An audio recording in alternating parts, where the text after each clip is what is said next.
Come on now. I hope you're pumped up. Oh no! I totally forgot. I can't. I cannot forget this. And why? I don't know. Because I care about them so much, I went ahead and I bought 2 pairs of these. Oh, come on now! I hope you are pumped out of your mind, boys and girls, because today is Friday. It is, thank God, it is Friday, August 12th. I'm your boy, Jeremiah Bannister, the one and only, the Kaiser, the Paleocrat, right here at Paleocrat Diaries on meaning of Catholic and reason and theology. Although, not gonna lie, it's been a minute since I've been over there. But the reason why is there's a whole bunch of awesomeness going on behind the scenes. And it's amazing. You're gonna love it. You're absolutely gonna love it. And you're gonna be proud of your boy. So what's gonna happen?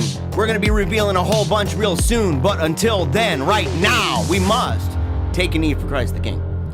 I hope you've already done it. It's nighttime. If you haven't done that already, something is wrong with you. You gotta do it from the get-go, right from the start. The moment you wake up till the moment you go to bed, you are on your knee, serving Christ the King, all power, heaven and earth, right now. There's no reason not to. And we gotta rejoice. We gotta rejoice because today is the day that the Lord has made. We're gonna be glad in it. We're glad, trad son. We're glad, trad sister. That's how we roll up in here. Totally true. That, and of course the glasses, resolving deep down inside every single day. Every thought, every word, every deed in conformity, more and more and more with the divine constitution of the visible church. And we do that with some simple resolves. Never give up. Keep on smiling. And remember, one day we are going to die. We're going to die. And so in the meantime, you got to dream bigger thoughts and give it all you've got. That's why I have been busy. It's true. It's true. I am living it. I am living it. I'm sick and tired of not living it. I am. I'm sick and tired of life where that resolve is just, it's a phrase. That's not been the case, but I have not maximized, okay? I have not maximized the potential, the bursting with potential that this show happens to have, that this apostolate happens to have, the calling, right? And so pedal to the metal, guns akimbo, all sorts of ablazing. That's what we're doing. And I've had to do a lot of work, right? I've had to do a lot of work behind the scenes, things that you don't really get credit for. And that's kind of going to be what we're going to talk about in the next couple episodes. Today's a tough one. Today is a tough one, not going to lie. You have to buckle in. You're going to have to buckle in because it's going to get real personal. Okay? I mean about me. I mean, all of us, right? We're going to collectively look at ourselves in the mirror and we're going to ask ourselves, am I living up to that? If you're actually watching this right now, the likelihood that you have not been living up to it, just like I, in doing the show that you are watching here on YouTube, have also not been living up to it. And it's because, in part, it's the times we live. In part. It's part of it's human nature.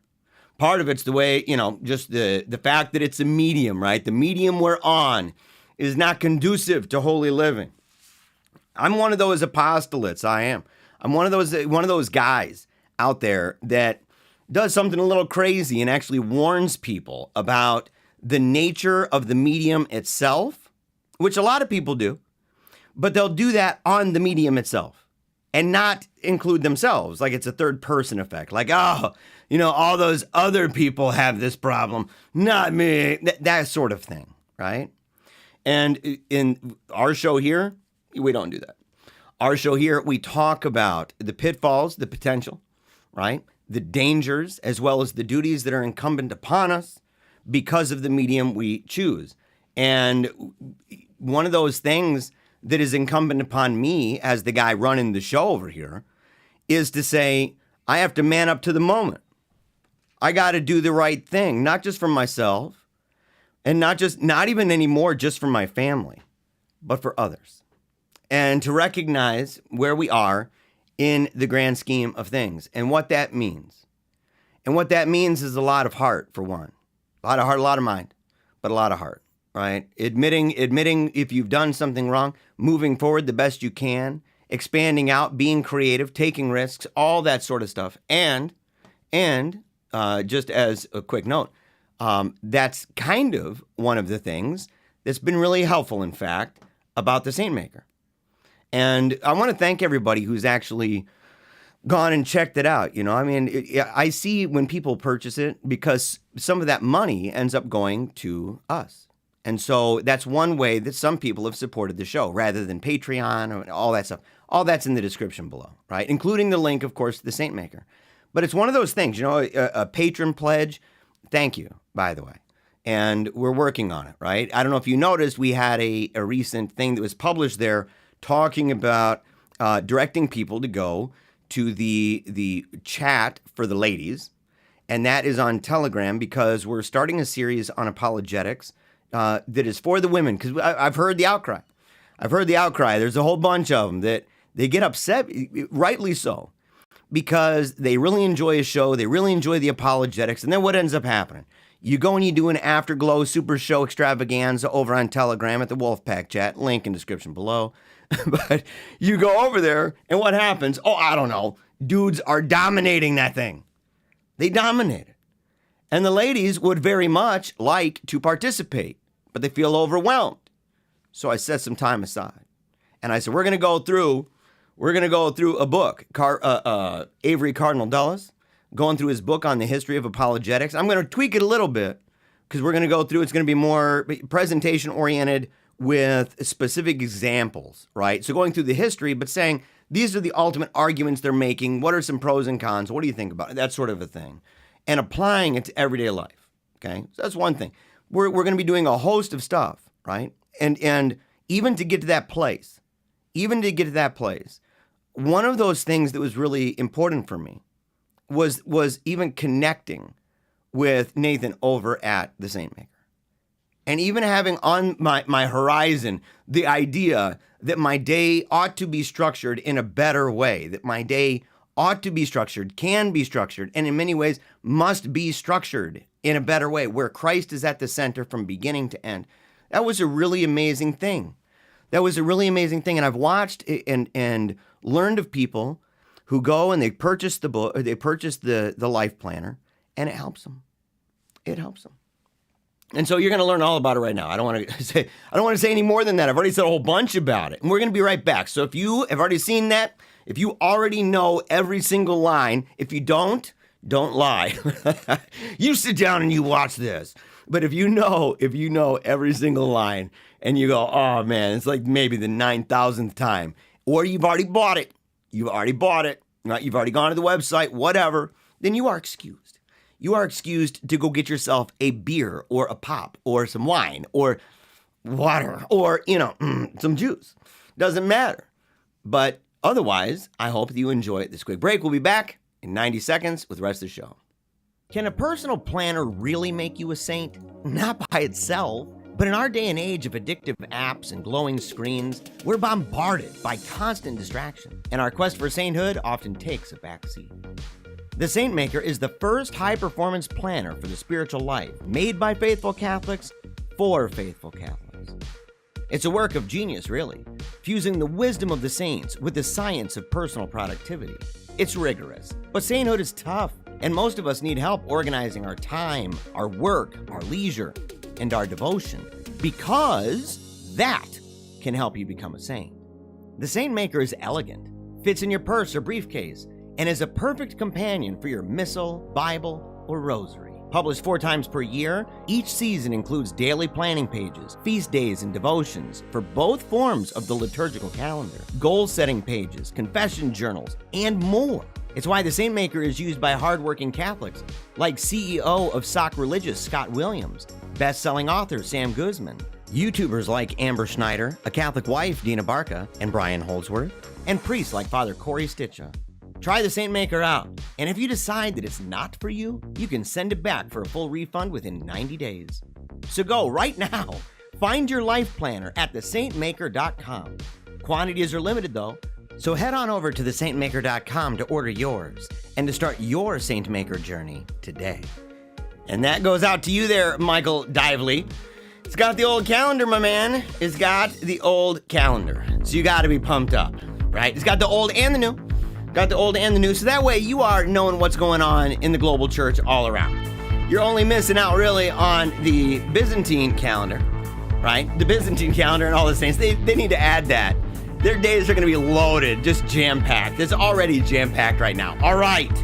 You know what that sound is? It is the sound of the Paleocrat Diaries alert system. You better be on your way right now, like Speedy Gonzalez, over to your bunk bed, right? Over to the water bed, right? The cot that you're sleeping on, in the box that you're sleeping on. Because you need to grab out that big, huge box full of carrier pigeons and unleash it to the world, letting everyone know, the north, the south, the east, and the west, that we are about to venture right now into the world of St. Francis de Sales. He's one of my all-time favorite, and this is going to be a tough one because we're talking about calumny. We're talking about rash judgment. It's all around us, isn't it? Wickedness. You go online, just rash judgment after rash judgment after rash judgment. You turn on the TV, show upon show upon show upon show, especially the ones that are supposed to be taken seriously. They really ought to read the chapters of this book. I've said it for years of my life. For years, I've said if anyone gets on YouTube, if anyone gets on a microphone, anyone gets on TV, this is must reading. You must do this. And it's important if anybody gets on social media at all, because we're prone to it.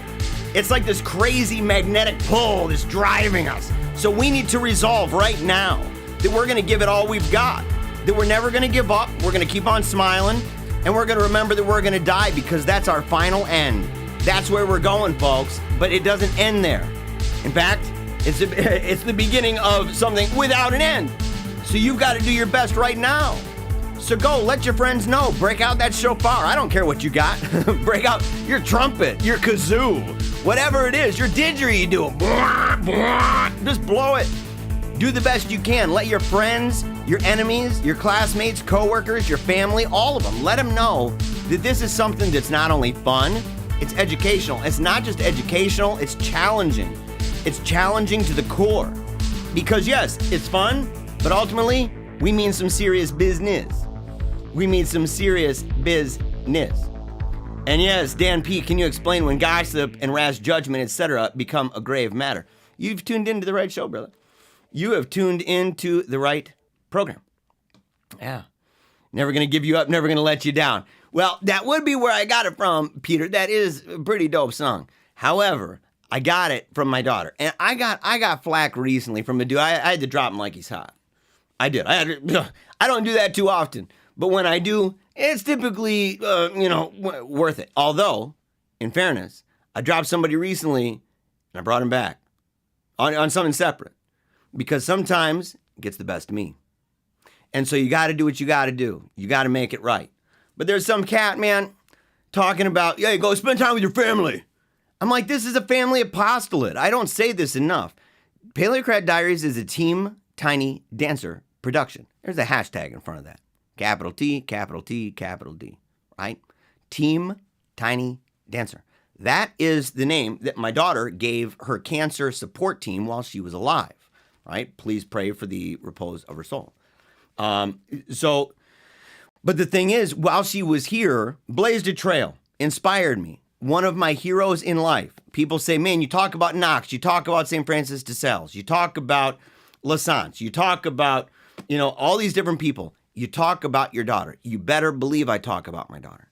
You better believe it. Because at the end of the day, she challenged my life in the most dynamic ways, in the most profound ways humanly possible. I would not be here were it not, in fact, for her. In this way, right? Where I'm coming and I'm speaking about these kinds of things, hitting on the heart, talking about final ends, talking about the idea that you don't know when you're going to die. So dream bigger thoughts. Every single one of those slogans comes from her. And there's a lot more of that coming, by the way. So if you don't like that, you're welcome to turn the channel, right? Because some things just ain't going to stop. That's just the way it goes. That's just the way it goes. And yes, it could be a gaming channel. I've thought about it. Actually, I bought a couple games. They're kind of scary, though. They're these, like, Asian games. Kind of scary. Oh, I'm talking to the screen. I'm not even putting it on there. There we go. Sorry about that. So, yes, I've thought about doing some gaming streams. I've thought about it. So, all right, first of all, thank you. Thank you for being here. And I promise, by the way, I promise this to you, okay? And that is, number one, I'm only going to do what I truly, genuinely, in my heart of hearts, after prayer and counsel, believe I ought to do. I'm only going to tell you what I think and how I feel about things, right? My personal beliefs and opinions. I will attempt my best to study on anything. In fact, every single book that I talk about, I have read these books for years and years. Every book that I end up talking about on the show has been read 3, 4, sometimes 5 times. And where it's got, different lectures that you listen to about various topics to do with it, reading about other saints. So I'm not coming and just winging it ever with you, okay? So that's one thing. Secondly, is that any decision that we make regarding the apostolate and how frequently we do live shows or how long those live shows go, those aren't just whimsical. And I say that because I kind of have to, because they used to be. I'd be just, hardcore all the way, almost borderline fanatical about something, 5 days a week, 3 hours. I was 3 hours a day, 5 days a week. It's what I was doing. I learned that kind of thing on radio, right? Come over here and doing what you do to try to make something like this happen. One of the things that really bothers me, big time, is that even though the topics themselves are still, they're deep, they're not current events, they're not oriented around something that happened today and people are going to forget about tomorrow or the next day or so on and so on, right? This is a kind of investigative journalism in a way. You're going back, you're investigating, you're doing your research, you're presenting it the best you can, right? You're telling the story. So in that sense, I'm doing what I went to school for. On the other hand, I spent a long time doing radio, podcasting, right? Working with the campus newspaper on the editorial staff at Distributist Review. All that stuff people can find on the About page at PaleocratDiaries.com. I don't need to say all of it. But the point is, that's years of my life doing different mediums and things that were longer lasting. Things that to this day, I was going through boxes of trash recently. Downstairs, not even trash. To make a decision, even in the bookshelves, to make a decision over, am I going to keep it? Am I going to donate it to Salvation Army or someone? Am I going to donate it to a church? Do we have friends that we would like to give it to? Or am I just going to chuck it, right? Each one of those things, as I'm going through boxes, my hands are on those, and I'm processing this, right, in real time. That doesn't happen with the YouTube playlist. That doesn't happen on YouTube at all. And if you don't believe me, go into your watch later folder there and find out how long some of those have been there. And you're like, oh my gosh, I totally forgot about that. It's easy to forget. But it's harder to forget a book. It's harder to forget things that you can put your hands on, DVDs, CDs, things like that. It's at least physical. You can carry it around, right? You can share it around that way. You can do it, of course, with digital, but it's easier to forget. It's easier for that to get lost in a blur. And the bookshelves, video shelves, all that stuff is much smaller. So even if it's lost in a large bunch of DVDs or a bunch of CDs or a bunch of books, it's still much smaller than YouTube. So there's going to be a whole bunch that's going to be going on, and you're going to love it. I promise you, because I'm going to give it my best, and because you're awesome people. You are awesome, and you've been very supportive, and I'm so grateful for each and every one of you. All right, now, moving on.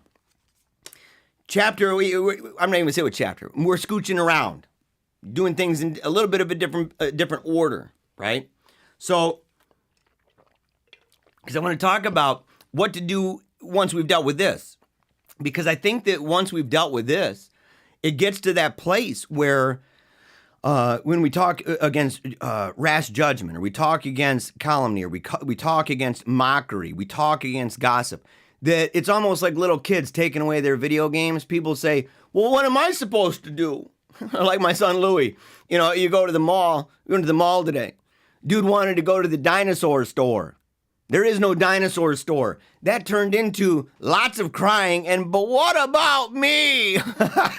And I'm thinking, that's how I feel when I'm going through this. What about me? What am I supposed to do now, Lord? Conversation. And first, of conversations concerning God. Okay? So he's starting out with that, right? Saying we're going to start with priming ourselves on the God topic. When you speak of God, remember of whom it is that you speak. And let it be with reverence and devotion, not pompously or as it were preaching, but with a spirit of gentleness, charity, and humility, as far as you can let your lips drop as the honeycomb, with the fragrance of devotion and heavenly things. He's quoting the Canticles 4:11. This hit me hard. My job, in fact, is to preach. In fact, all of this hit me hard. So if this resonates with you today, and I hope it does, just know you're not alone. I've already done a whole bunch of looking in a mirror. Tremendous amounts of embarrassment and shame.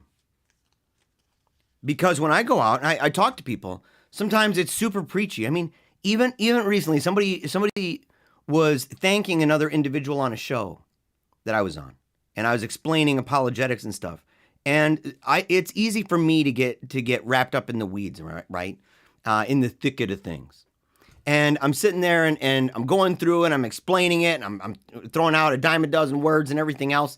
And my friend Jake Fowler, who works with us at Paleocrat Diaries, right? He's kind of come alongside as a business partner for me, and really excited about the things that we're going to do as a group, right?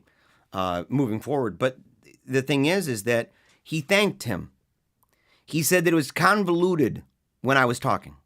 That's difficult, complex. It sounds bad because it got a V in it. It has a con and a V. So, and a D, convoluted. Like it sounds terrible. But it's a good criticism that there's a way, and the saints did this all the time. The saints in some of their literature, it'd be just real prosy, right? Elegant, beautiful, grand, almost lyrical. But when they were trying to communicate something to the unbeliever, a lot of times, more often than not, it was basic. They were attempting, and to the common person, including this. He uses beautiful imagery, but basic stuff. And he communicates it in a way that people are able to relate to it, that they're not scrambling around. He's stretching them just far enough, but not just up here, mainly here in the heart. He's stretching that heart, and in doing so, the mind is being stretched as well. But he's not just lost up here. And the people aren't all messed up there. But I get preachy too, where it just turns into this thunder at people. And there's a kind of pleasure in that, isn't it? To thunder at people, to tell them how wicked bad they are, how they're scumbags. Does that mean nobody's a scumbag? No. Right? To the best of your ability, right? But a spirit of gentleness, charity, humility, as far as you can. Now into the ear of one, now another, silently beseeching God to grant that this heavenly dew may reach the hearts of those who hearken. You're not just trying to change their mind, you want to reach their heart. You want to leave an impression so deep that there's no way that they can get around it. But this holy work must be done softly and meekly, not as a matter of teaching, but naturally. That was tough for me, by the way. Because this right here, what we do on this, somebody in St. Louis was talking to me. And when he saw me, I was holding my son. It was early in the morning. And we were talking. I thought it was going great. I thought it was a really nice conversation. Said something along the lines of, well, you seem really timid. And it took me off guard. It's another one of those words, right? You're like, well, what? And I was like, timid. And he said, well, not like you are in your show. You're always like so strong and thundering and stuff. And I said, well, yeah, there's not a camera or something like that. Like, meaning that what I meant by that is when you have a camera on and that camera's facing you and you're talking into a microphone, this is not entirely natural. Okay? This is different than if I was talking with somebody face to face. It's very difficult to train yourself to say, okay, how would I talk if I was just chilling with you? Would I sit like this, by the way? Would I be doing all the hand motions? Maybe that. But the point is, there is a dynamic to this that is, to that extent, unnatural. Okay? Man, I got this gnat. I got a gnat flying around me. I'm like, brr. And so, but the point is that was difficult for me because it's one of those balancing acts that you say, on the one hand, there's a persona, there's theatrics to what you do. On the other hand, you're trying to present yourself, and you don't want to get lost in the persona. You don't want to get lost in, and I say that, or in the brand. Not just the persona, the brand. At this point, those become the same on personality-driven shows, where you're looking at a screen with a person on the screen at you, right? With a name, and you become familiar with them. But I bring this up not just for people who do this line of work, but for folks who are on social media at all. And this is the sagaciousness of St. Francis de Sales, the gentleman saint, is because he didn't even have in his view, right? And even in his social imaginary at all, the idea that we'd be able to communicate this way right now, live, electric speed, all around the world, matter of seconds. Isn't it amazing? But in that world, we've got it such that we have these social media accounts. Your social media account, it's going to have your face on it. It's going to have your name on it. It's going to have about you. It's going to have likes. It's going to have your stuff. And you're more and more and more finding yourself unwittingly playing the game of branding. And so to deviate from that sharply can be hard. You'll have friends, and people know it even just intuitively, because they'll have friends who come in and who follow them on social media, and what ends up happening? They say, well, you're not like that when I'm around you. I didn't know you thought that. And there's a fear for a lot of people when they're typing on social media, and they sit down, they see some story they want to respond to, and they want to say something, and their core convictions are rising up within, right? Maybe it's a righteous indignation. It's coming out. They're upset about an injustice of something. And then what ends up happening? They get online and they start thinking of the other people in the group, and those people would be like, I don't know how I think about that. And you're afraid to say anything. Maybe you've even started typing it out. Maybe you're even a paragraph in and you delete it and walk away. It's not natural. Natural conversations would be much different than this. But for all of us, we want to have the social media. I want to do the show. I feel that this apostolate, this is a very valuable part of the apostolate. And I used to be against this sort of thing, by the way. But to say, no, you accept it as an extension of yourself. It's how techniques work. But you don't want to get lost in that, or else you become that very thing. And that's not you. And people struggle with that all the time. They feel like their friends don't even know them. And half the time, it's because they're out there teaching and preaching and judging left and right, and they're not even doing what they would naturally do. For it's wonderful how gentleness and a prepossessing manner tend to attract and win the hearts of men. Gentleness. Never then talk of God or of holy things as a mere formal matter of conversation, but always with devotion and thought, avoiding a peculiar vanity, which we find in some professors of religion, who at all times and seasons introduce sacred and fervent expressions as a matter of course and without thought, and then imagine that they themselves are what their words would indicate, which is far from being the case. I've dealt with that. Where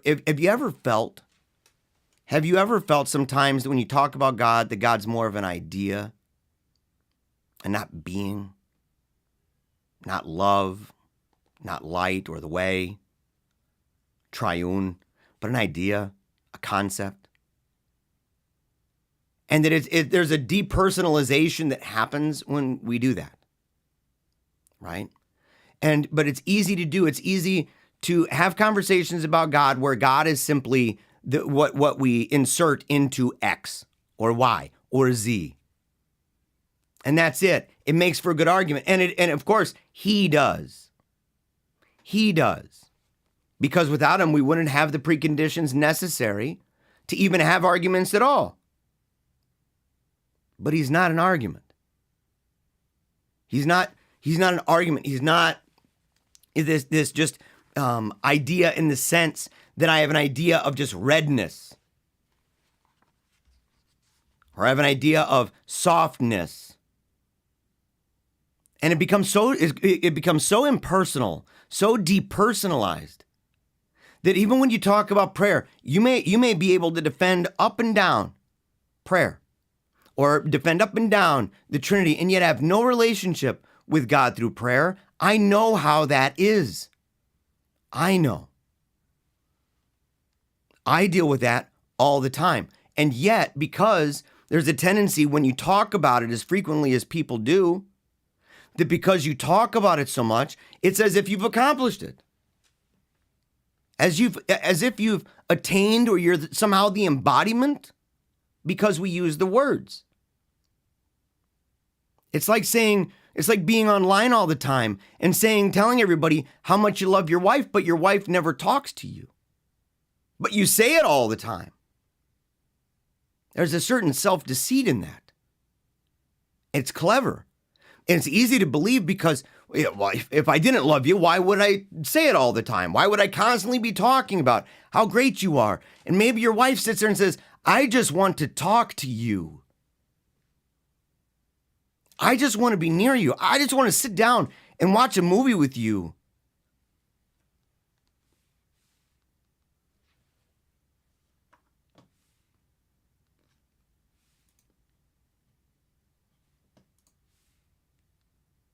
Modesty in conversation. Becoming reverence. I love that. Becoming reverence. Beware of ever using any impure expressions. Yeah, buckle your seats. 21st century. Come on. Come on. It's brutal enough. At least we're talking about God, right? At least we're talking about God all the time. We're defending God all the time. We're out there telling people they've got to believe in God all the time. And now you're telling me that I can't make it impersonal? And now you're telling me I can't use any impure expressions. For even if you have no bad intention, those who hear you may receive them differently. Have you ever had that? Have you ever had that? You know, I had to clarify something not long ago about something like that. And say, I didn't mean it this way. But I've also made light out of the idea where I know deep down inside, I know that it lends itself to an impure idea of what I'm trying to say. Oftentimes around guys, right? I'm not doing that around the ladies, but dudes. And then saying, oh, you know, gutter trash thought, you know, get your head out of the gutter. But deep down inside, there's probably part of me that sat there and said, hey, was that on my, kind of in the back of my mind too? Do I chuckle at those things? What's going on with that? Neither let anyone give as an excuse that he spoke without thought. That is killer. This is brutal. For our blessed Lord who seeth all things has said, quote, out of the abundance of the heart, the mouth speaketh. Even if we intended no harm, the evil one did. And he is sure to use our lawless words as a weapon against the heart of someone. If unholy words are used secretly and with deliberate intent, they're infinitely more poisonous. If any foolish person speaks to you in an unbecoming language, show that your ears are offended. Imagine what he's asking us to do, by the way. Imagine that he's asking, imagine that you would actually do. Have you ever been somewhere where someone is using that kind of speech and you closed your ears in front of them? Would you be afraid of the way they'd think of you? Would you be ashamed? I think I would. And that's a shame. It shows that I've been desensitized. And it kind of says a lot about where my priorities might be. God have mercy. Or maybe just turning away. Or by whatever means may be most discreet at the time. Father Lassance talked about this. He said, if somebody comes to you and they're mocking the church, or they're mocking Our Lady or our Lord, if they're mocking the church or the Pope, and they're doing that, he said, go so far, he said, try to change the conversation, kind of manipulate it in a way that redirects. That's the least intrusive way, the least confrontational way. And yet, he would also say, if that continues, then you have a choice. If you're quick-witted, maybe you are able to deal with that in that kind of way. He gives some examples of people who did. But more often than not, he boiled it down to telling them, you can say, I don't care, no matter what you say about me, how terrible I am, or anything else, but don't you talk about my mother, the church. Don't. And if they continue, to stand up and walk away. Have you ever done that? Have you ever done that?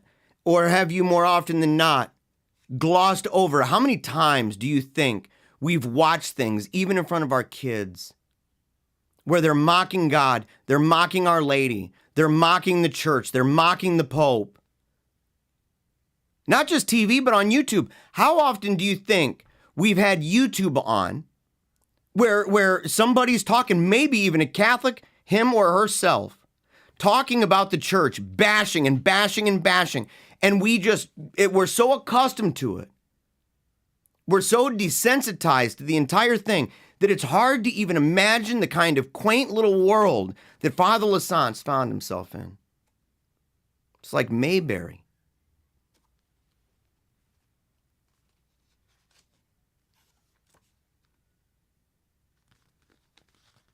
He talks about mockery, right?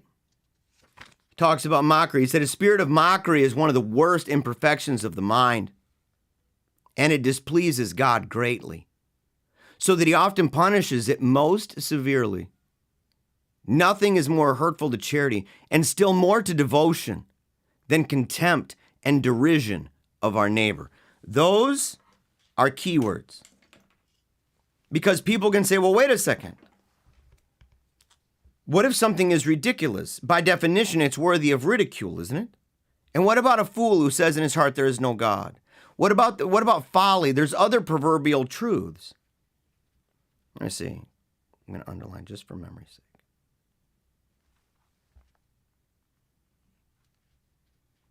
Because these things are inevitably found in mockery. Now, before we even move on, because there's some terms he uses that I said, I really want to know exactly what he means by that. So I did the scholastic thing and I went and I found some definitions. It's true. Totally true. Detraction. Lessening of reputation or esteem, especially by envious, malicious, or petty criticism.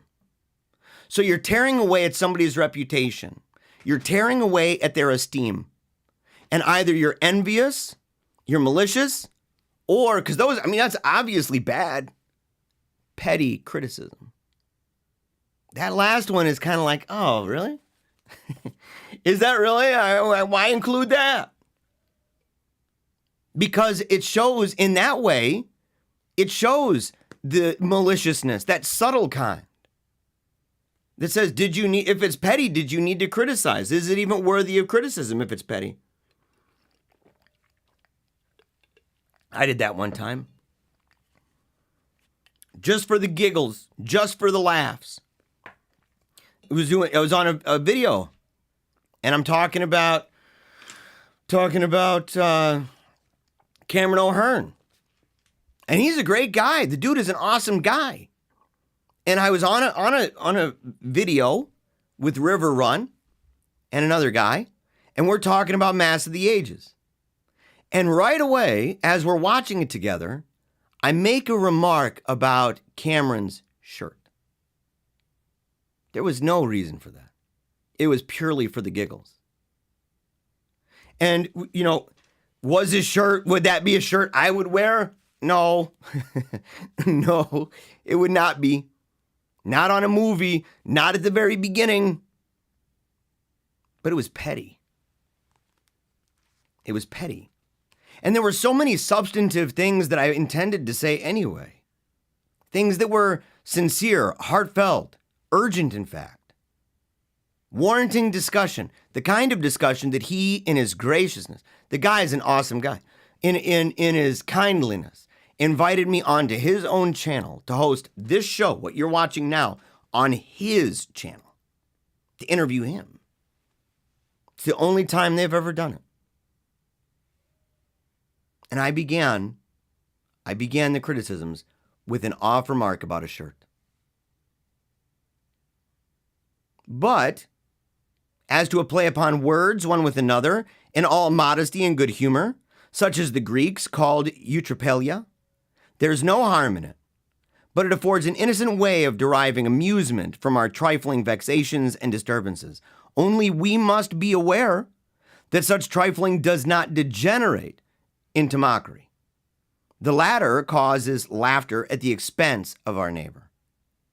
But this fun and merriment arises only from modest freedom and ease. So I said, well, what is he talking about? We can go back to Horatian satire, named after the Roman satirist, Horace, right, 65 to 8 BC.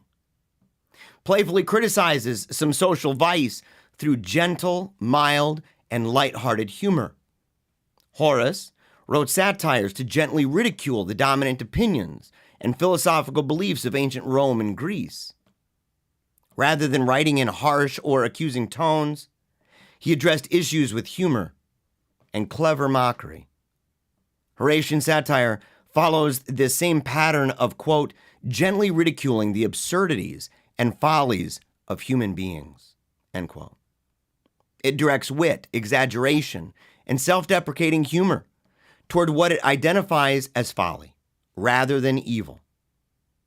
Horatian satire's sympathetic tone is common in modern society. I don't know if that is true. A sympathetic tone? Do you believe that? I went back to try to see, because we have good Catholic satires, right? And in fact, on my business card, that's what I described for the show, satire. But when I went back and I thought of people, right, like Knox, right, wrote satire. Chesterton talks about it. John Henry Newman, right? So many people of the more modern era talk about it. But when I went back and I read their stuff, I thought it's not as biting. It's sharp.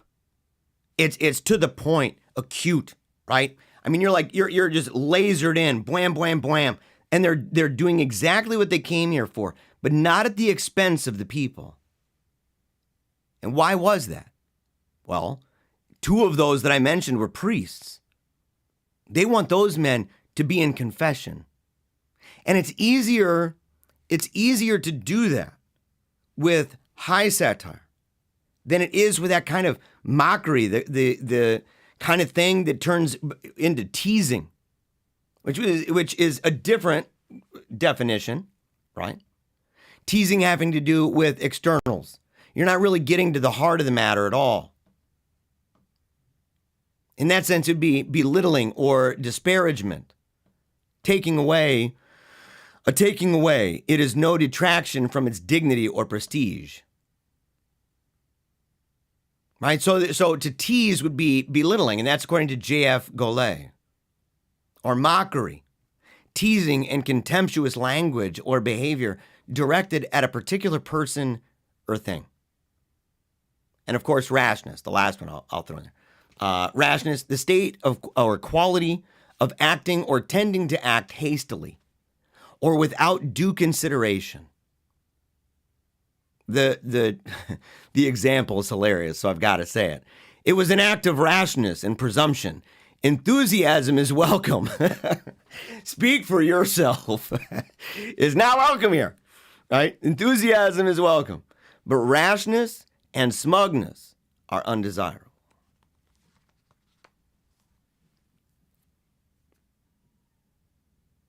Speaking of rash judgment, in fact.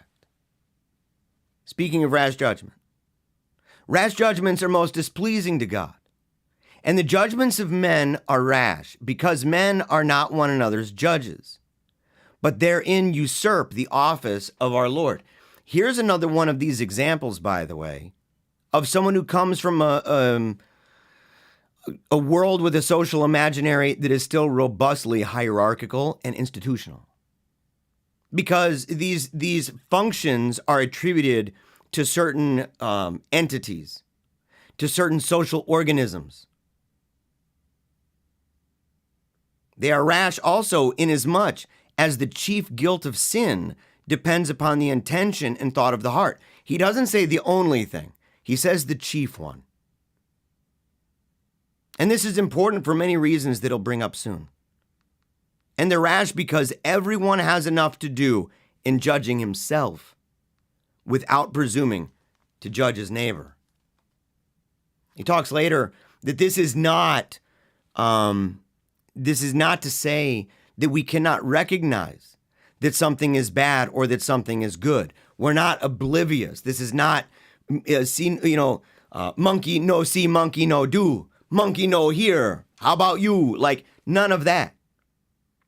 Instead, it's to say, if you sit back and you think of the other things you could be doing right now, other than judging your neighbor, what are those things that you could do? And this is where I started to say, but what about me, right? What am I supposed to do? It's so boring. I started sounding like my kids when I take away toys or I take away the internet or turn off the TV. Because rash judgment in this world and in the way that I've lived for a long time, for years of my life, it was a lot to me, in fact. It's one of the reasons why I don't do current events anymore. It's why I warn people against it. And doing that thing where they read the news and they immediately do a reaction right away, just a knee-jerk reaction, blam, blam, blam. And they oftentimes make it personal and partisan.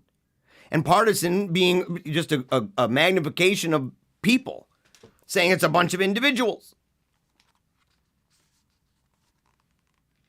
How often we end up making some kind of a judgment off the cuff, in the moment, flying by the seat of our pants, and we don't even really know what the heck is going on. And all that time that it took for us to write it out and to talk that day, if we were to line it all up, and we were to say, let's say 15 minutes.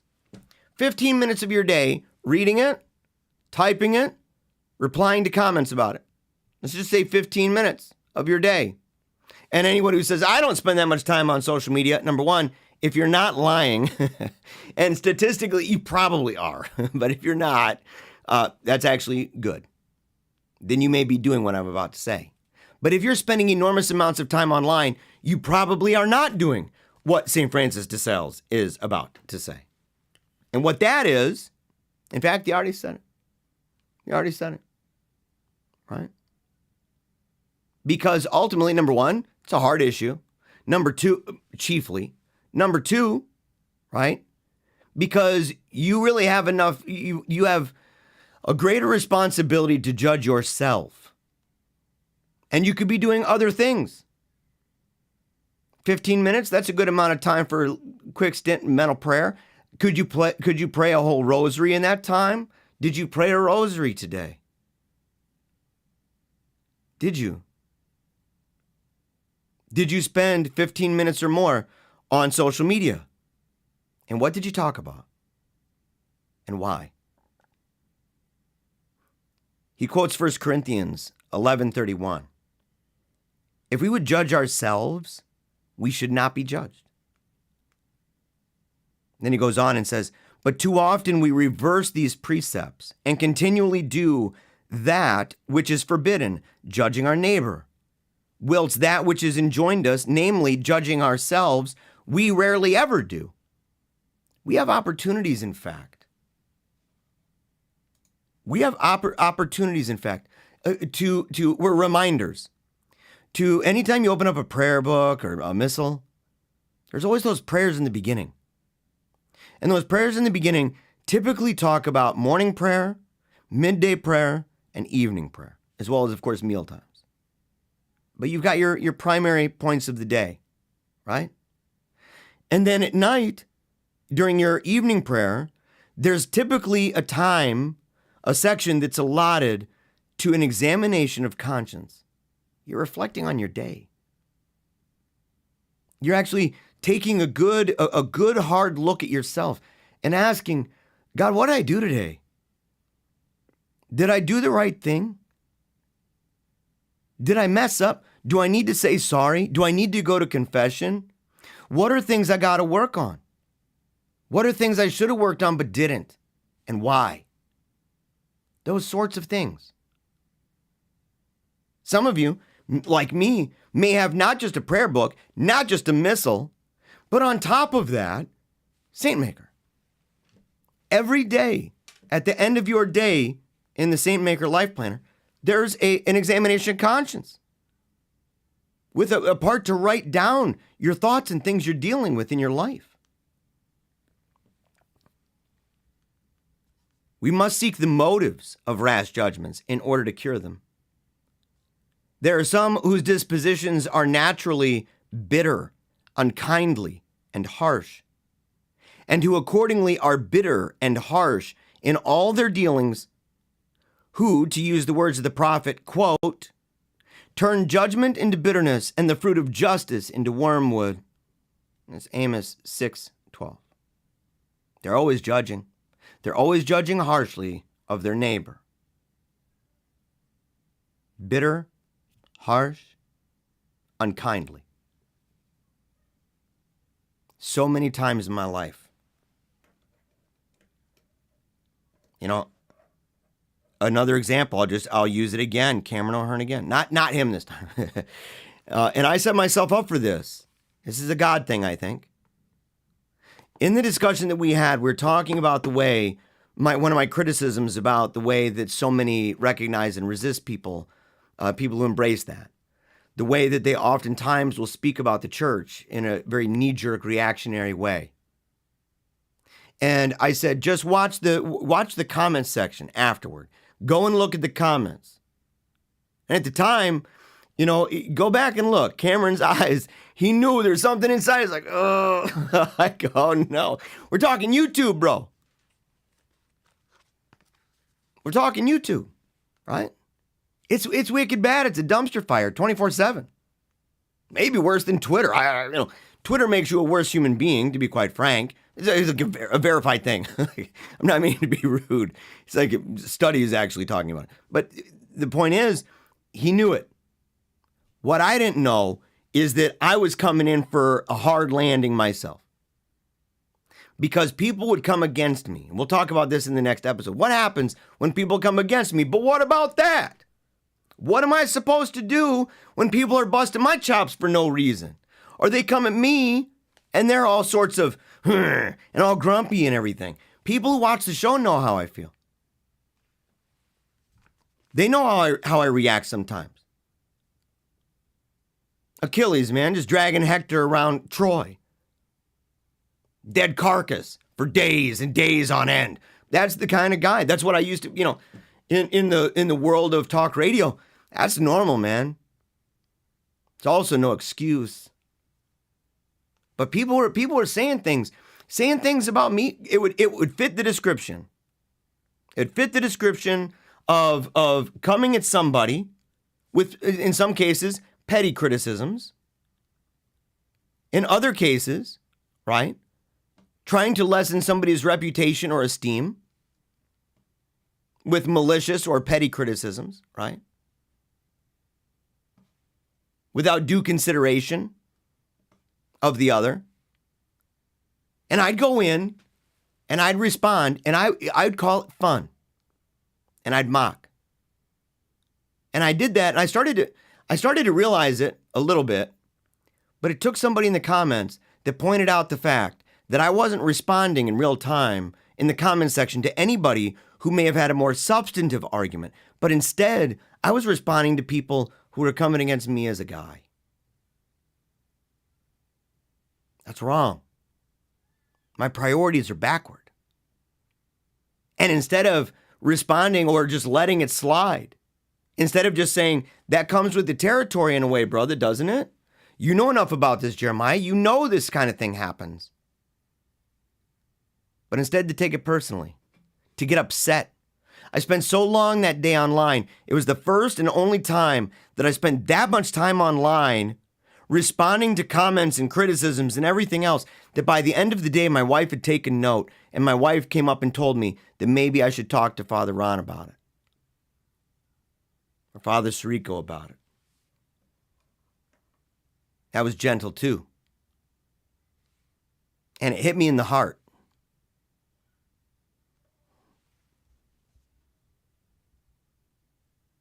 Such as these greatly need the treatment of a good spiritual physician. For inasmuch as this asperity is natural to them, it's very difficult to overcome. And although it is rather an imperfection than a sin, it's still dangerous from its tendency to rash judgment and evil speaking. So he's saying your dispositions.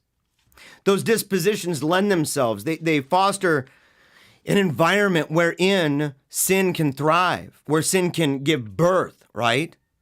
It takes root in that ecosystem. You're giving it the acid rain, right? You're giving it all of the anti-nutrients it needs for that. Others judge harshly not out of bitterness, but from pride, imagining that they exalt their own merit by depreciating that of others. Arrogant and presumptuous minds who admire themselves and are so exalted in their own estimation that all besides appear low and contemptible to them.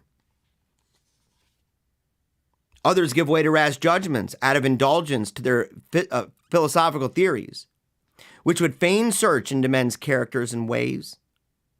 And if unfortunately they're occasionally right in their judgment, it encourages them, so that it's hard to wean them away from the habit. I would say that would include the idea that there are a lot of philosophies out there, a lot of ideas out there that criticize God and specifically criticize the way that Catholics act and behave.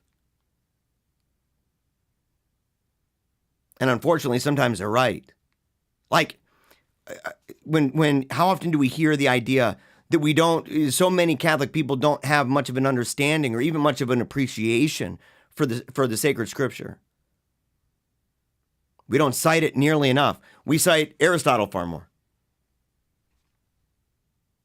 We read various saints more, but the saints themselves were reading way more of the sacred scripture than they were of just simply talking about others.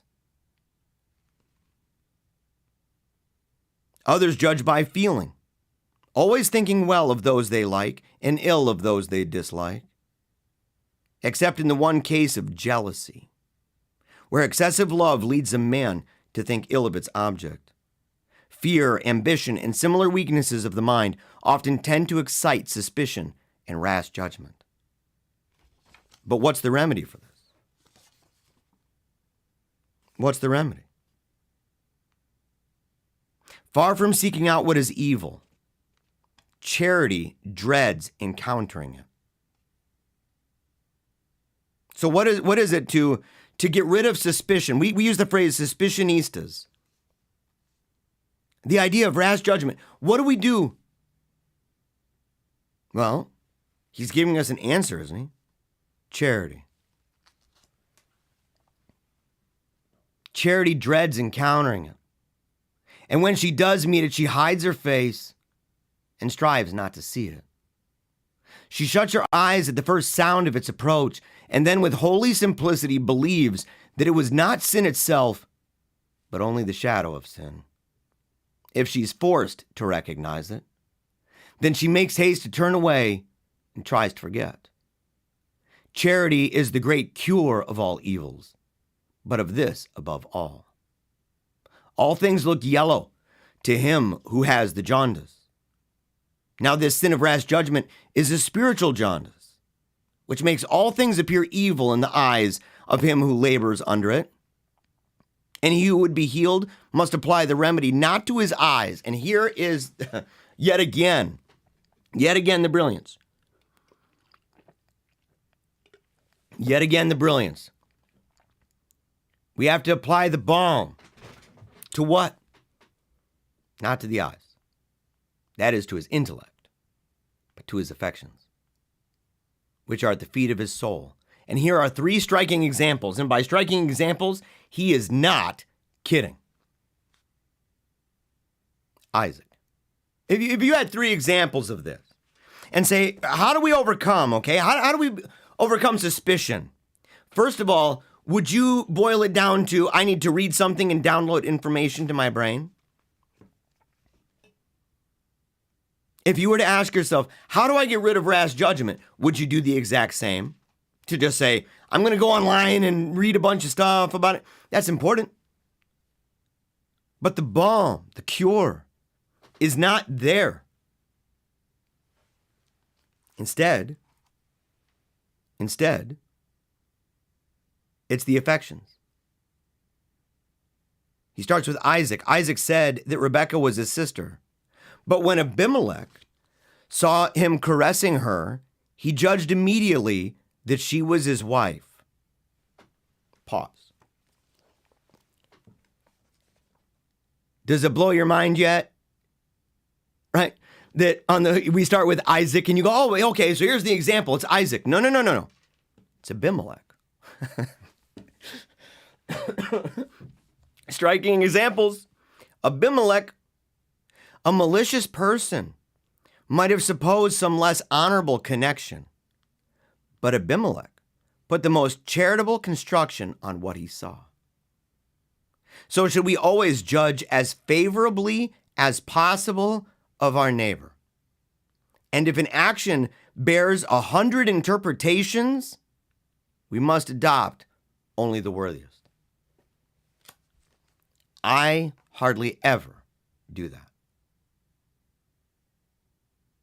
Hardly ever. I see something, it looks shady, and immediately I think about it. And I factor in things too, like, well, is it a Democrat? I think of anything. Is it somebody who theologically disagrees with me on something? And I'll just go in, and right away, my thought to myself is super shady. The guy's way out to lunch, probably bad. I don't know. I can't prove it, but it sure kind of feels that way. Something's fishy. Something's up. I do that all the time. I've done that my whole life. Have you? Or am I alone on that one? Am I alone? Everybody else is like, I don't know, Jeremiah. I was with you so far, but when I see something like that, I automatically think the best possible idea that's at least possible.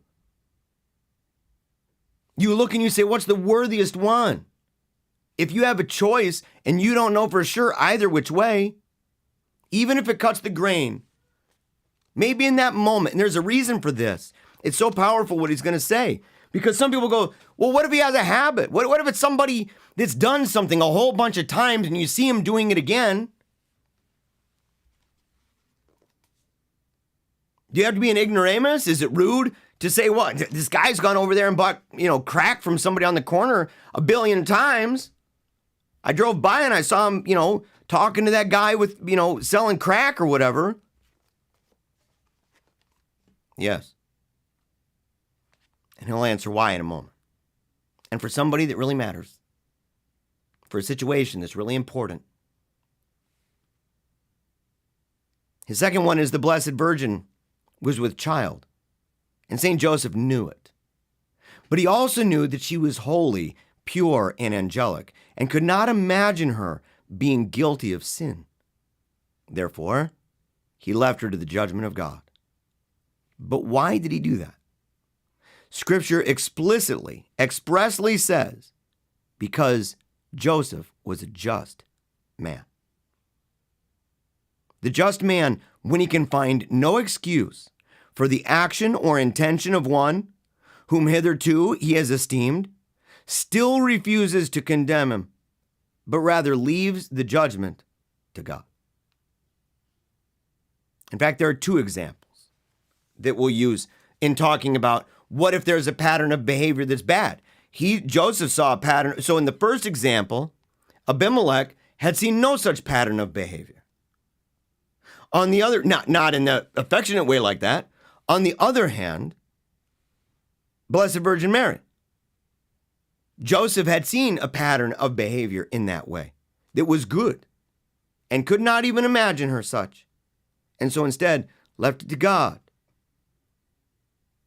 The third one, right? The first of two having to do with examples of people who had done bad things leading up to this. And even then, even in that moment, still gave the most charitable rendering humanly possible in an act of the most extraordinary charity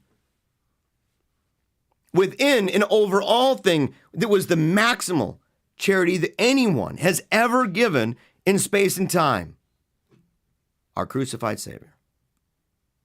Being unable to excuse the sin of those who crucified him, at least lessened the intensity by asserting their ignorance. Would you think that they did not know what they were doing? If so, you probably weren't startled when you first learned that our Lord would say such a thing. I was startled. It was shocking. Would I possibly say that?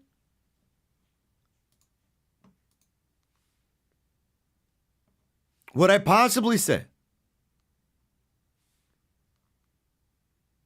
If we cannot excuse sin, at least let us bespeak compassion for it. Can we do that? Even if we're late.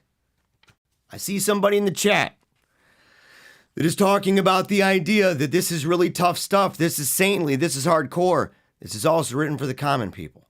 It's written for commoners.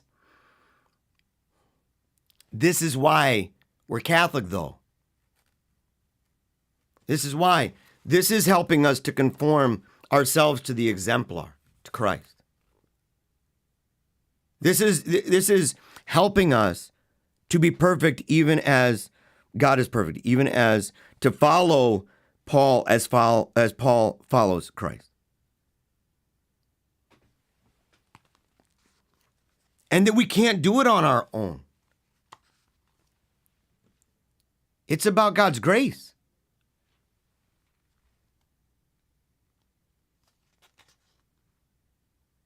Are we then to never judge our neighbor? No. Never. It's what he says. No. It's what. Now, someone can say, well, what does he mean? Well, within the context of this, okay? And I would say, I would wonder, I'd love to talk to others about this and say, are these proverbial truths? And what does it mean by judge in that sense? Because he has other writings where he's critical of things that people have done.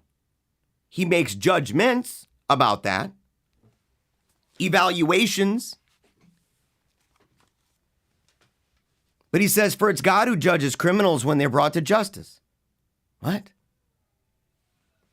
What do you mean God's judging criminals? What?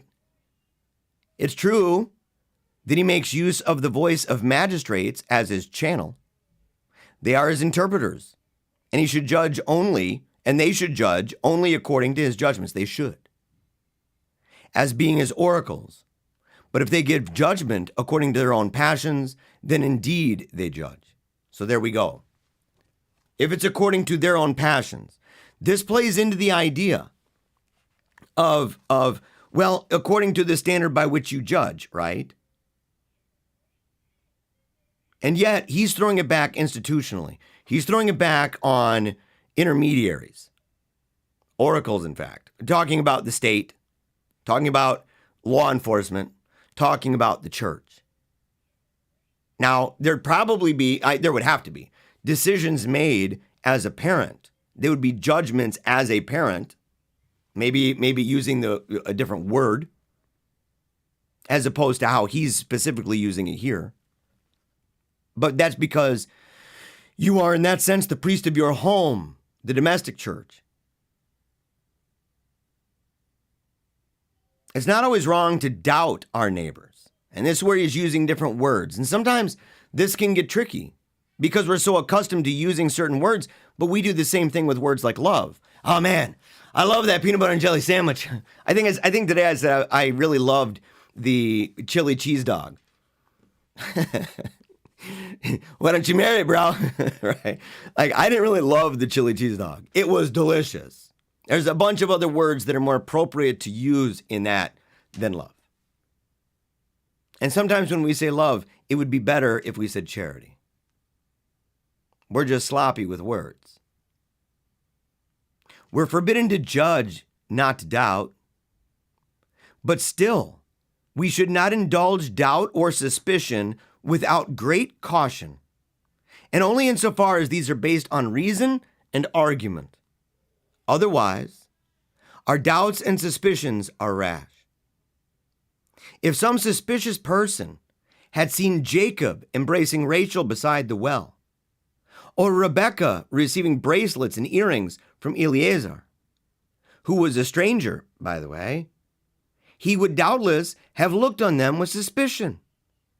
And that without cause, for it's a rash suspicion which thinks ill of actions in themselves indifferent, unless circumstances give cause for mistrust.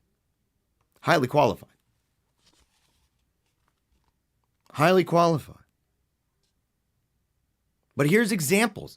If you saw some guy, you saw a girl that you knew, and you saw her, and she's got some dude hooking her up with some jewelry, a dude you'd never seen, or her fetching water back then. I mean, that was like a thing, right? Although, I gotta say, if somebody, walked up to you and they're fetching you some water out of nowhere, you're like, I don't know, who's this person? Dude, I don't know. I'd be like, bro, hey, maybe that's a sign, dude. Maybe it's a sign, right? All those then who watch carefully over their consciences are little given to pass rash judgment. Pious persons do not expend their thoughts on doubtful matters, nor upon the questionable proceedings of their neighbors, but rather avoid it, and employ themselves in good resolutions for their own amendment. This is behind this part, is why I stopped doing current event news. That's it. Because to me, it was always suspicion. Every article I was taking, not all of them at face value, but the idea that it was scandalous and sensational. There was all sorts of division and passions involved. It's easy to get riled up. It's easy to get angry and in the moment and just venting, lashing out, and maybe not even knowing what the heck is going on. It's tough. It's a really tough thing, especially when you're a journalist and that's what you're trained to do. You're trained in the world of current event news.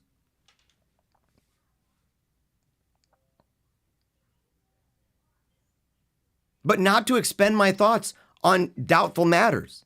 That it is doubtful almost every time that you have a story and you're the first one to it. Doubtful. Don't even read it. Don't even read it. Because the drive to be the first one to this story is purely money, fame, views, numbers, analytics, not truth. Truth is way down. Way down. Patient resolve.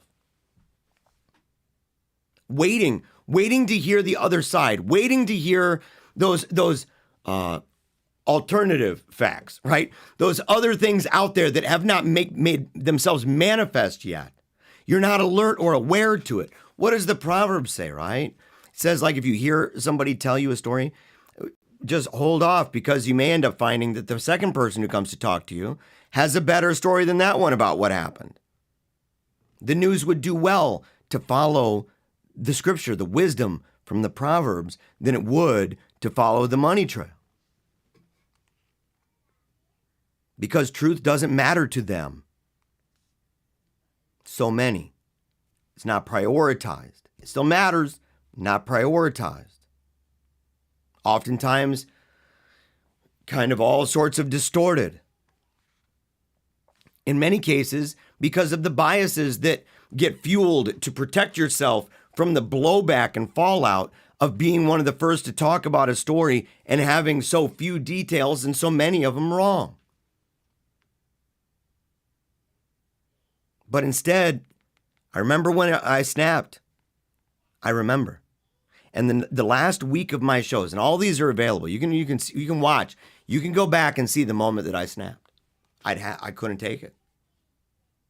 I was done. And then I come back, not that day, come back later. I come back and I have this different thing in my heart. I said, I can't do this anymore. It's easy to giggle. It's easy to laugh. It's easy to mock and to ridicule. That's so easy. That's low-hanging fruit. It's nothing but for the giggles and the tum-tums. That's all it is. I said, I need to not only avoid that, but why? To employ myself in good resolutions for their own amendment. I want to be part of the restoration of these things. I want to be part in the reconciliation of things. I want to be part of the building up. I want to be part of the working together, the solidarity amongst the faithful. I want to be part of that project. And the people, when they look, it's not just simply putting down. It's not just simply, oh, dude, I had a good laugh at the J-Hos. But to actually connect with real people, to watch as they come into the church. And we're grateful at this apostolate that we've had so many people, whether associated with Sedevacantism, Protestantism, Seventh-day Adventism, and recently, Mormonism. But at the same time, I had to reflect on myself. It's one of the reasons why I got kind of sick and tired of just simply following the book Kingdom of the Cults. It was like in the hands of a guy like me, it was just easy to just poke, make fun, mock. And it's a happy good time, which fuels itself because it feels good. And it's the same on social media. It's the same anywhere else. But it's the sign of an idle mind to take delight examining the lives of others. I always tell my kids, like, they'll be online and they'll be watching games or something, right? They'll play games or watch YouTube or whatever, and something's not getting done in the house. The room's not clean. That's my fault, by the way. But the room's not clean. The yard's not mowed. We got a St. Bernard that takes dukes every day outside, and it's not cleaned up. And I make them do it. Get out there right now. You go do that right now. Right? Or the basement is packed with a bunch of nonsense. And we're busy doing other stuff. The house is not looking good. My wife gets mad at me. And she's sitting on her phone too. We're all doing that. And it's because I can't be doing what I'm doing on the video or on the phone, or my kids on the computer, or my kids playing video games and mowing at the same time. But I need to mow. I need to get that done. I need to bring the bottles back instead of having just piles, mounds, pyramids of bags filled with bottles. I need to bring them back. The house needs to be cleaned. Clothes need to be done. Dishes need to be washed. You can't do it at the same time.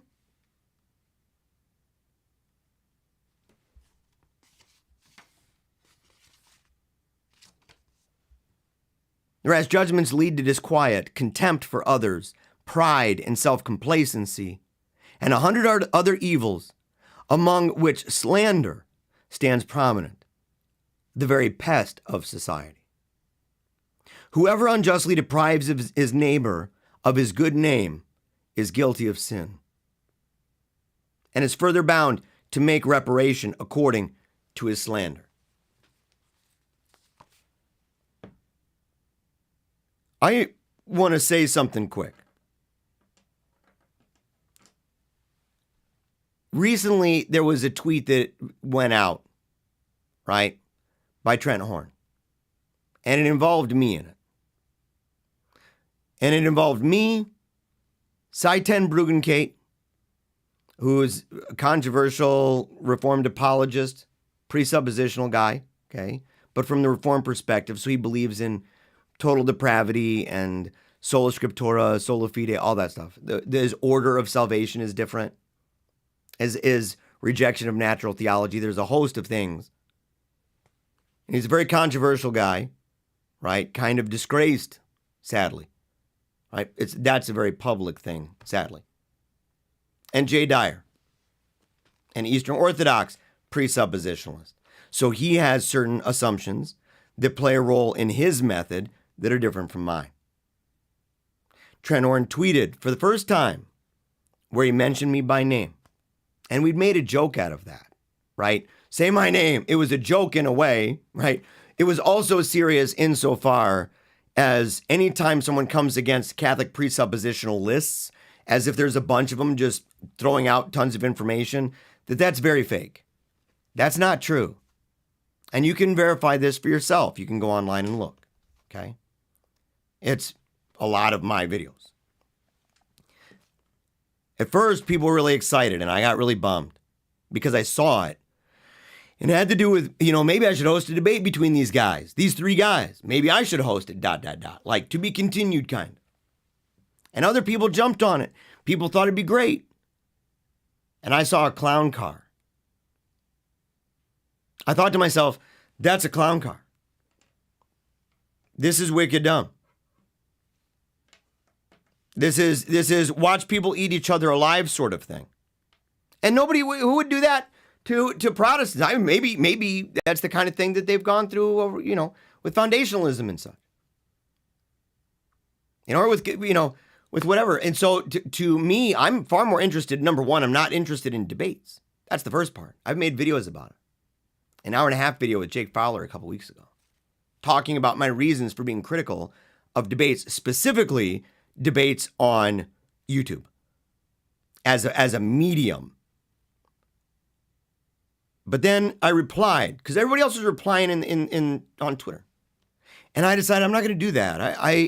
I don't want to do that because, number one, I hate Twitter. Number two, I don't really think that this is on the up and up. I was suspicious. So I reach out privately and I lay it out. And at the end, I said something, like, hey, look, we're going to, I congratulate him for his work. Told him that he does remarkable work, all of our disagreements notwithstanding. He's doing amazing things for the kingdom of God. I stand by every one of those words, by the way. And I said that we only ask that he and his family would pray for us as we would promise. In fact, we would pray for him. And I got a response back. And that response, the way that it was worded, number one, the idea that it would change. Instead, it wasn't any more interested in the Reformed apologist, Catholic apologist, and Eastern Orthodox apologist. Instead, it was only interested to know how this works against Jews and Muslims and atheists. And the idea of, I understand why you're hesitant to debate. I don't know if it was qualified on YouTube. My point, though, would be this. My point would be that in that situation, I immediately interpreted it as disingenuous. Immediately. I felt that it was a moving of the goalposts, and maybe it is. Only he can tell me that, though. But I didn't need to interpret it that way. And I was upset. I felt, then you're teeing it up for a Twitter thing for what? And I was upset about it. And I'm looking back and I'm reading this because I decided I'm going to go through this because I got to get back to the heart. And what did I find? I found that even if it was, I didn't need to interpret it that way because I don't know. He knows, God knows. That's it. And what would it have been? How much better in my life? Now, on the positive end of things, once I settled on this and settled on that second part, right? That second part that we talked about earlier, about avoiding these sorts of things and instead employing yourselves in good resolutions for their own amendment. I thought and I said, well, now I've got some homework. Now I've got some stuff to do. And so now what can I do now? I can go ahead and I can start making videos about certain different topics. And maybe taking myself more seriously, that the kind of content, not just on here, but outside of here, that sort of content is of such a nature and such a quality and quantity, right, and reach, that it would put that conversation in such a way that it would not only warrant it, but in fact necessitate a discussion of that nature.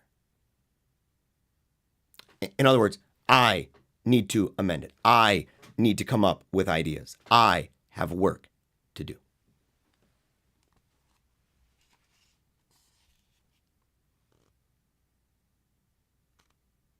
The slanderer is guilty of a triple murder with his tongue. He destroys his own soul and that of his hearer by a spiritual homicide, and deprives the object of his slander of civil existence. St. Bernard says that Satan has hold both of the slanderer and of him who hearkens to the slander, for that he has the tongue of one and the ear of the other. David, speaking of slanderers, says, they've sharpened their tongues like serpents. Aristotle says that the serpent's tongue is forked, having 2 points, and such is the tongue of the slanderer, who with one stroke wounds and poisons the ear of his listener and the reputation of him who he slanders. I beseech you, therefore, never to speak ill of anyone, either directly or indirectly. Beware of falsely imputing crimes and sins of your neighbor, or disclosing his secret faults, of exaggerating those which are obvious. So the obvious one would be, yeah, okay, I'm not going to impute a crime that's not real. I get that, yeah. What weirdo would do that? He did a crime and you're like, did he really? I don't know, probably not. We do that, though, with higher-ups, don't we? We do that with prelates. We do that with people, heads of state, heads of religion, heads of state. It's easy because there's a buffer there. And it's easy to see their hides, right, when they're up the ladder. And we're looking up the old cassock. It's easy to see and go, ha-ha, I see your bare bottom. I see what that is, all of the flaws, all the mistakes. They're on camera all the time. But that makes sense. But disclosing secret faults, exaggerating those faults which are obvious, of interpreting good actions ill, and denying the good which you know to be in any, or of maliciously concealing it or lessening it, for all these things grievously offend God.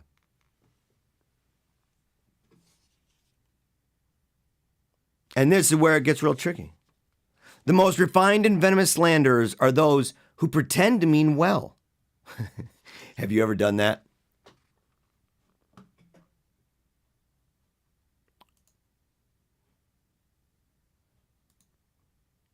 Yeah, okay.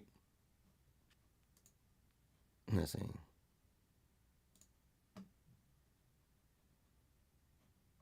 Sorry about that. Sorry about that. Who's gonna be a mod for tonight, right? Who's gonna be a mod for tonight? Yeah, because apparently we've got some crazy nonsense going on. And by who's gonna be a mod, I thought Haley was on here. He had to go to bed, probably. I'm sorry about that.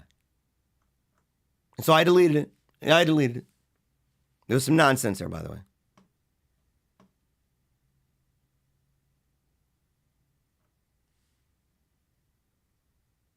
Let's see.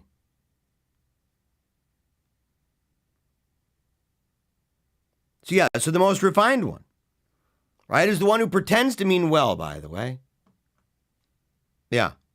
Or craftily insinuate their poison by means of jests and banter. Quote, I really love him very much, one will say. And altogether he's a good guy. But in truth, he was wrong to commit that breach of trust.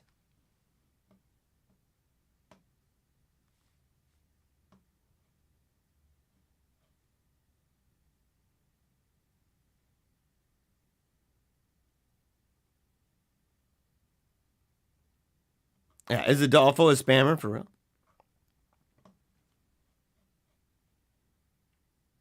All right. EBT, I'm making you a moderator for the night, bro. I'm making you a moderator, buddy. Do your thing. You know how I roll, man. Okay.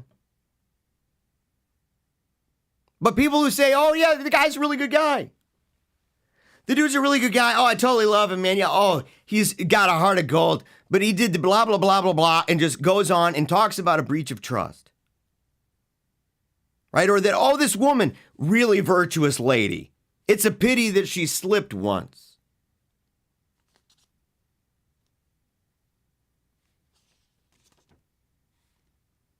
Do you not perceive the artifice?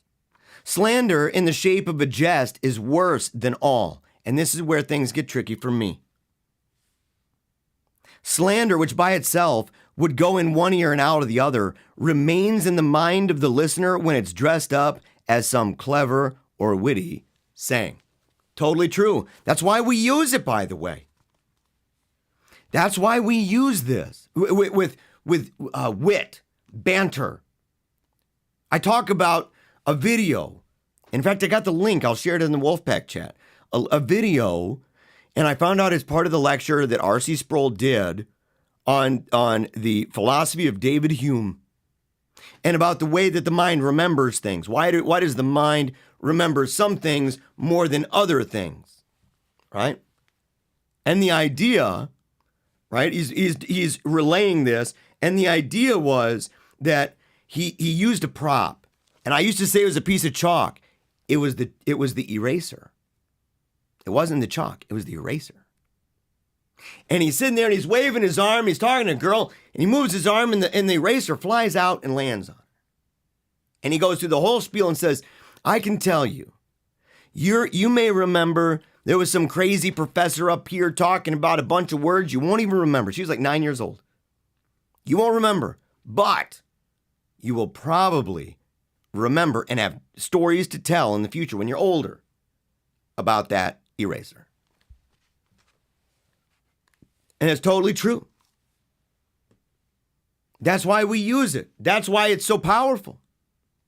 It embeds. So if we have slander that is swaddled, it's swaddled within jest, that all of a sudden, right, in humor, all of a sudden it's embedded deep and it's subtle because we giggled, because we chuckled, because it was kind of primed with this kind of tossing, some pearls out there and saying, good person, virtuous person, nice guy, really smart.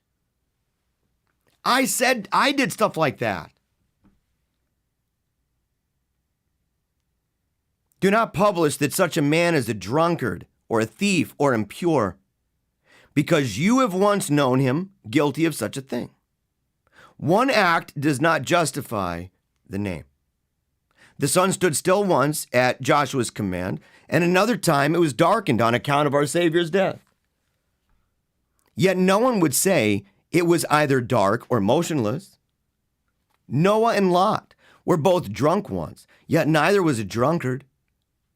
Neither was St. Paul bloodthirsty because he'd once shed blood, nor a blasphemer because he once blasphemed. Before a man deserves, right, any kind of judgment in this way, he must be advanced in or accustomed to vice. Therefore, it's unfair to call a man passionate or a thief. Passionate? Woo! He uses this example. Simon the leper called Magdalene a sinner because she was formerly one, but he told a lie. For she was no longer a sinner, but a holy penitent. And our Savior himself undertook her defense. Surely if God's goodness is so great that in one instant we can obtain pardon and grace, how can we tell that he who was a sinner yesterday is the same today? Yesterday must not judge today, nor today yesterday. It's the last day which will give the final verdict. But whilst you give good heed to speak no evil concerning your neighbor, beware of falling into the opposite extreme. And that's giving praise. People feel like, well, I'm avoiding slander. I'm avoiding all of these terrible things. So I must say something really positive. You can busy yourself with other things. And we're going to talk about all those other things in the episodes coming up. We're going to talk about what should you be doing instead? What should be your heart? How do we remain humble while also using the best of our talents and abilities? Recognizing those things that we're given from the world, even if it's, whether it's money, whether it's name recognition, whether it's influence, whatever it is, that even in that, you're able to remain humble and have Christ enthroned all the while.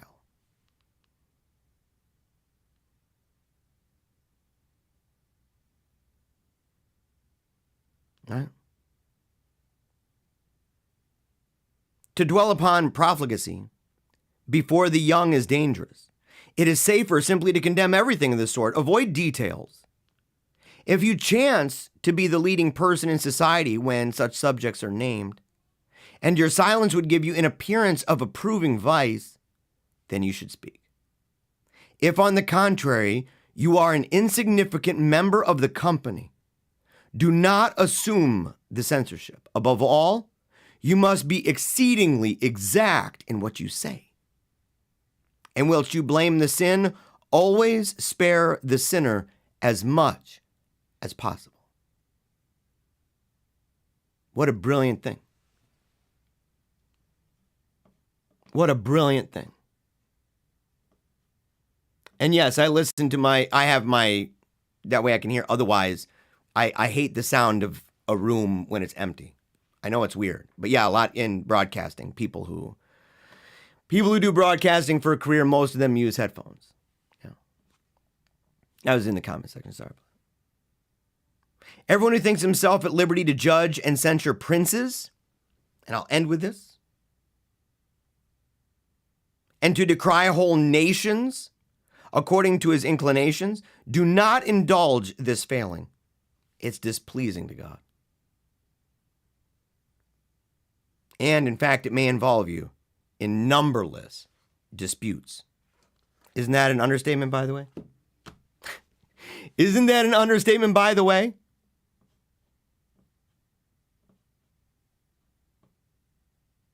And this is one of those things. Yeah, when to speak, it's super tricky. Well, he says if you're a person who is of no significance to the company, right? That there are those who are speaking, let's say, that are out there making very public statements about things. Imagine for a second how many times you've been involved in conversations, and I've been involved, and others have been involved in conversations about some current event thing, right? We hear it on the news, so we know it's going out to millions of people. We already know it. And it's going out to those millions of people. People are being impacted by that. And the only reason we feel so compelled to go and just talk about it is because we have a megaphone. That megaphone is our social media platform. And it gives us a false sense that I need to use that.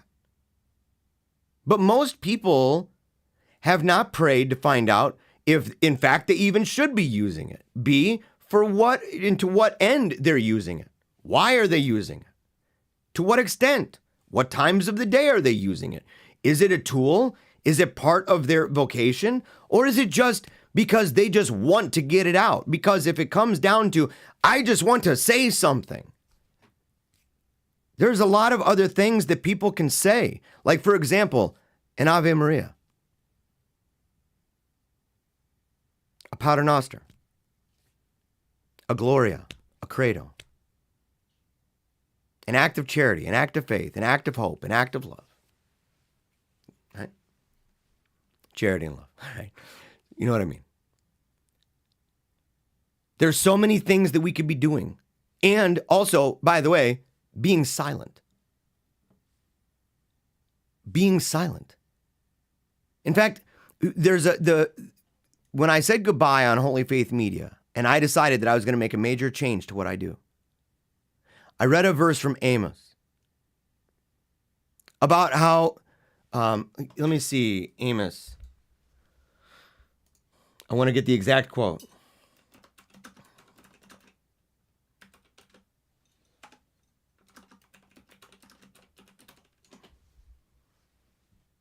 Amos 5:13. Amos 5:13. Do it.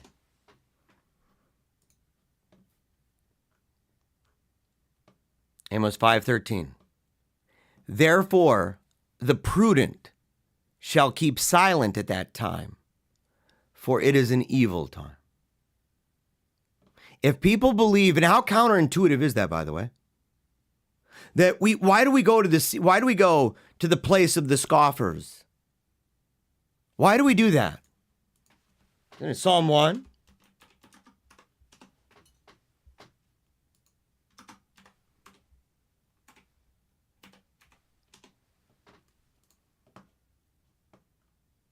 Blessed is the man who hath not walked in the counsel of the ungodly, nor stood in the way of sinners, nor sat in the chair of pestilence. But his will is in the law of the Lord, and on his law he shall meditate day and night. He's like a tree which is planted near the running waters, which shall bring forth its fruit in due season. His leaf shall not fall off, and whatsoever he shall do shall prosper. Not so the wicked, not so. But like the dust, which the wind driveth from the face of the earth, therefore the wicked shall not rise again in judgment, nor sinners in the counsel of the just. For the Lord knoweth the way of the just, and the way of the wicked shall perish. So if we just get in there and go, well, I need to get online and I need to just let everybody know, stat, this is my opinion about why this is bad. This is my opinion about why this is wicked and why this guy is an evil, dirty scoundrel, blah, blah, blah. We feel compelled. If we were to reimagine that our social media platforms are a megaphone, which they are, if we were to imagine that our social media platforms are soapboxes, like the ones where people would get up on the street corner and blah, blah, blah, blah, blah, blah, blah, blah. All day long, people feel compelled. I'm going back, baby. I'm sorry, I got to head out of the house. I have a lot to do. I haven't prayed today. I haven't remained silent. I haven't gone outside. I haven't done any spiritual reading at all. I haven't done any of that. In fact, I'm losing sleep because all the time I feel compelled to go walk out to that city square and to stand on a soapbox with a megaphone and think that maybe somebody will listen to me. Maybe. And you never know.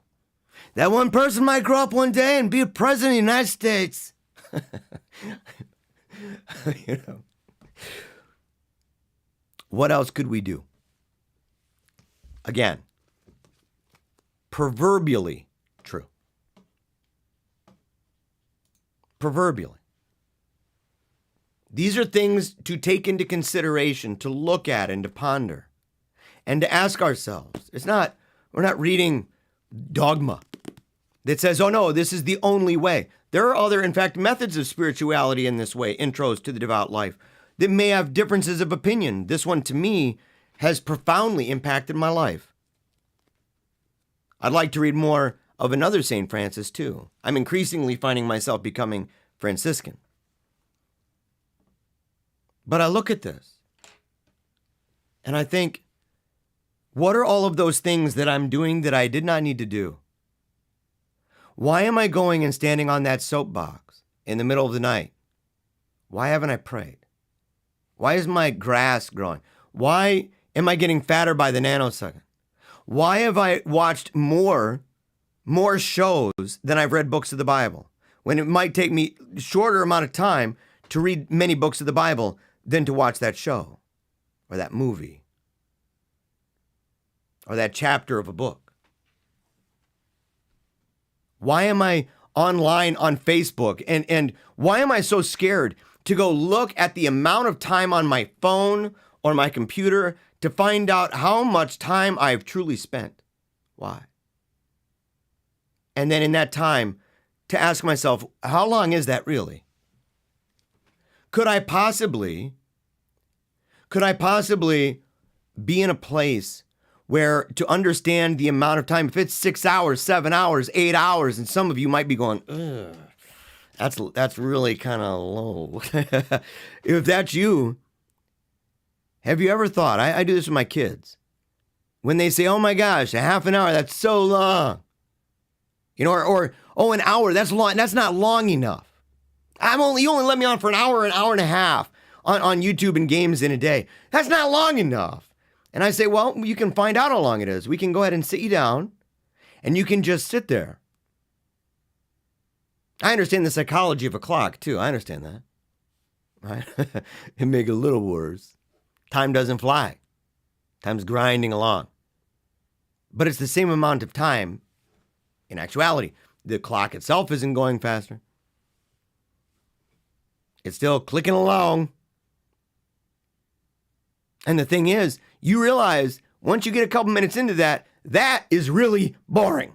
And it feels like forever. Now imagine if it was 8. And then look at those things you didn't do. Those things you should have done. Those things you must do. And that if you don't do, that when that day does come and you're going to die, and you're going to look back and ask yourself what you did, will you be proud? Would you believe that you truly made a difference with all of those posts? With all of those phone calls and the jibber jab? Or would you feel you've done better and been more secure in that moment if you would have prayed more? If you would have planted a garden or painted a picture or written a song? Gone and helped somebody who was poor and who was homeless, somebody who had no food. Somebody like my stepmother-in-law, who died today of cancer. She lives in another state. Pray for her soul, too. Her name was Laura. She's an awesome person. She treated us really great. She died of cancer. Did you do those things? Because those things are not equal with that other stuff. They're way, way, way better. All right. I hope you've enjoyed it. I'm sorry that went longer. I hope you don't mind. I hope you don't mind that it did. Oh, I had a good time. Oh, well, I guess as good as you can, right? Having a holy sledgehammer like smashed into your chest over and over and over again. Isn't it a beautiful pain? Isn't it a beautiful pain, by the way? Yeah. I'm so grateful for all of you. Make sure to check out the links in the description below. Totally awesome. We've got our Patreon, of course. I think I put the .com in there. I don't know if I did or not. There's going to be, of course, Patreon. If you love the show, you want to support the show, we're really grateful for it. You're going to have many, many, many more ways for many, many, many, many, many more days to come to support the show. But if you'd like to support right now, of course, you can do that by over at Patreon or reach out to me and get the PayPal. So I think it's just Ailey Bannister, right? Or it's either Ailey Bannister at Gmail or it's PaleocratDiaries at Gmail. I don't. But reach out to me, PaleocratDiaries at gmail.com. That's the easiest way to do it. And find me on Telegram. I'm at Jeremiah Bannister. I love talking to people about this stuff. And I love listening. And I'm trying to do better at that. I'm trying to do better. I say a lot of words as it is. I'm trying to pick them better. I'm making a lot of decisions that have to be made, not just for myself, but for my children and for those who are working with this apostolate and for those who have been impacted by it. I'm really grateful for all of them. And I know I want to do the best I can. I can't do that if all I'm doing is just flying by the seat of my pants, off the cuff and such. I gotta have a vision, right? Or else it's all gonna perish. I want to give it as an inheritance to my boys or my daughters. All right, till next time, never give up. Keep on smiling. Memento Mori, and I'll see you over at the Wolfpack Chat right after this. I wanted to make people dream bigger thoughts.